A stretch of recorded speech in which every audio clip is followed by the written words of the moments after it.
Hello learners, welcome back to my channel Learn with Harini.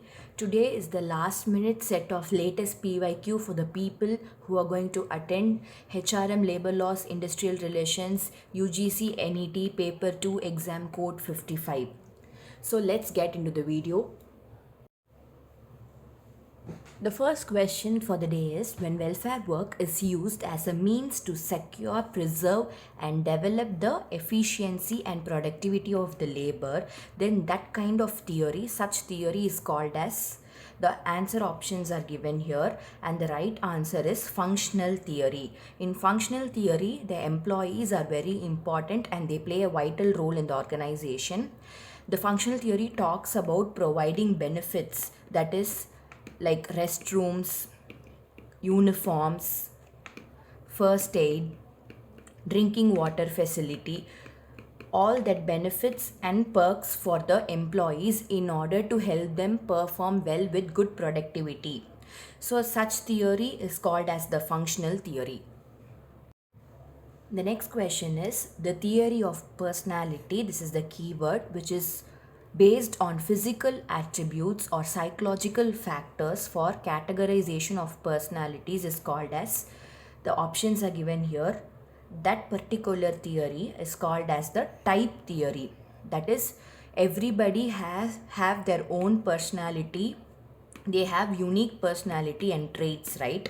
For example, if you take the MBTI test, ENFJ, for example, if you're ENFJ, E stands for extrovert, right? So there is every person's personality or trait that differs. So that is called as, what do you belong to that particular type? You are that particular type. You are an introvert, you are an extrovert. That theory is called as the type theory. The next question is, this is not a question. I came across a question which is related to the Joint Management Council. The question and the options were pretty simple. I just wanted to take a glimpse of this particular topic. So Joint Management Council was in the year 1962. There is equal representation of the employers as well as the employee, and their count not exceeding 12 in number. That is, employers and employees 6 and 6 each, not exceeding 12. And for the Joint Management Council to be in that particular place in the organization, there should be employees of 500 or more at least working in that organization, and they should have an established trade union. What are the functions which the Joint Management Council handles is labor welfare, grievance redressal, holiday planning. This is also very important point to note. The functions can be asked in the exam. The next question is, you are going to match the list 1 with the list 2.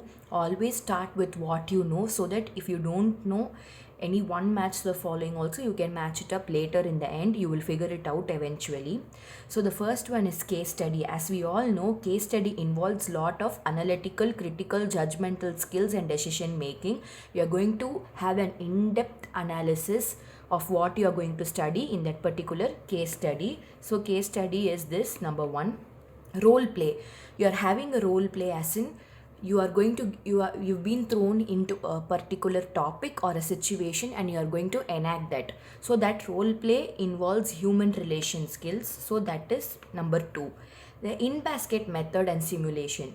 So moving on to simulation, which is even more easier. Simulation basic meaning is, you are encountering a real life place or a real life workplace or a real life situation. That is simulation.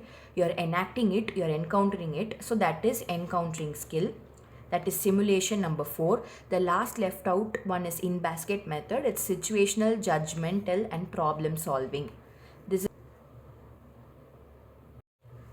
next question is, which of the following are on-the-job method? Have a look at on-the-job method and off-the-job training methods example. In this particular question, job rotation is obviously on the job because you're going to rotate from one job to the other job.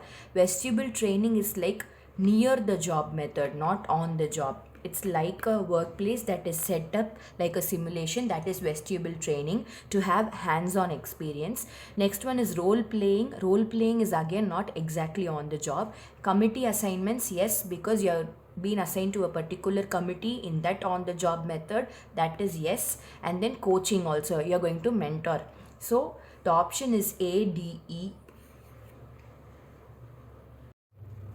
The next question is, if a strike is resorted to for a short period of time, this is to do with strikes such as a day or two, short period of time, to give the employer such notice of their demands. It is called as token strike. In token strike, for a day or two, you are going to tell your demands to the employer and you are going to resort to a strike. Strike under section 2Q of the ID Act 1947, it is cessation or concerted refusal acting in combination to continue to work or to accept employment. That is basically refusing to work. There are different types of strike: general strike, sit down strike, slow down strike. The employees are going to reduce their output in which they need to complete the task. There is hunger strike. There are various forms of strike that you need to know for your exam. The next question is, who has concluded that the non-financial incentive are more important than the monetary incentives? So non-financial is more important. Who has given that? It was given by Elton Mayo.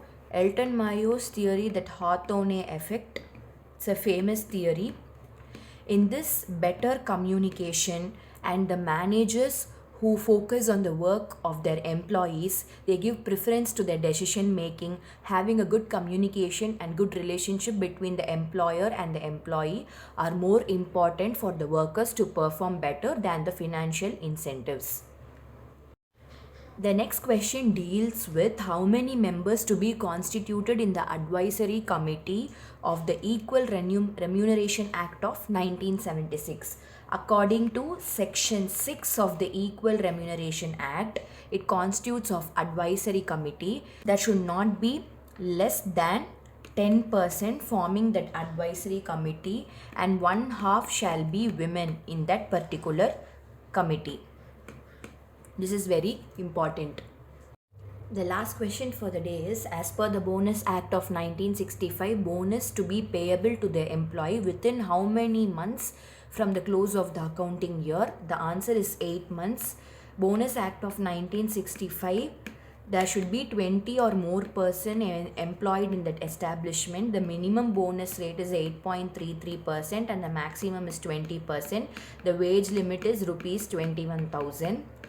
And for the bonus to be payable within 8 months from the close of the accounting year, and if there is any dispute in the payable bonus, within 1 month from which the award applies.